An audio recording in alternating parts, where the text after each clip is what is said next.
কাউকে ভুলভাল জাজ করার আগে তার পরিস্থিতিটা একটু জানতে চেষ্টা করবেন। কারোর মুখের হাসি দেখে অনায়াসে ভেবে বসবেন না মানুষটা দিব্যি সময় পার করছে। কেউ যদি আপনাকে তার মন খারাপের কথা বলে, সাথে সাথেই তাকে উপদেশ দেওয়ার জন্য ব্যস্ত হয়ে পড়বেন না। একটু সময় নিয়ে মনোযোগ দিয়ে তার কথাগুলো শুনুন। তার অনুভূতি কিংবা মানসিক অবস্থাটা একটু বুঝতে চেষ্টা করুন। কাঁধে একটু হাত রাখুন, পারলে জড়িয়ে ধরে একটু কাঁদতে দিন।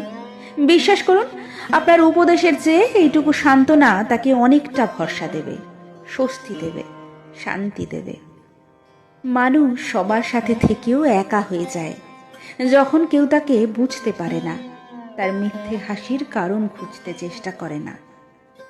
বন্ধুমহল দাপিয়ে বেড়ানো কিংবা আড্ডায় সবার মধ্যমণি হয়ে থাকা মানুষটাও হয়তো একা হয়ে ঘরে ফেরে। সেই গল্প আপনি জানেন না। আসলে মানুষকে বাইরে থেকে দেখে অনেক কিছুই বোঝা যায় না, কিংবা খুব বেশি কাছে এসেও তার শূন্যতাটা টের পাই না। তার জন্য বিশেষ কেউ হতে হয়।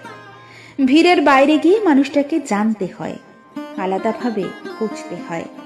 ব্যস্ত জীবন থেকে একটু অবসরের বিকেল ধার নিয়ে মানুষটার সমস্ত গল্পগুলো জানতে হয়।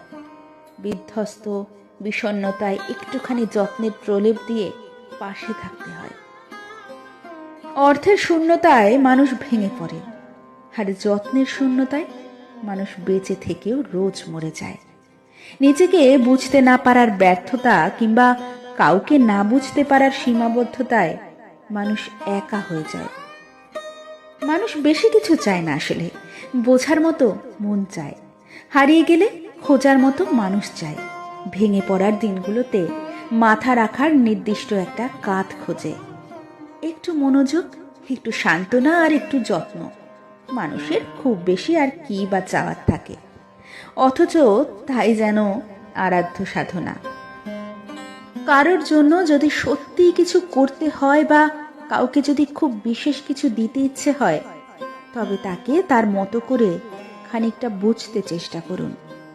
অন্য সবার মতো অল্পেতেই তাকে জাজ করবেন না। এইটুকুই তার জন্য অনেক বড় পাওয়া হবে, অনেক।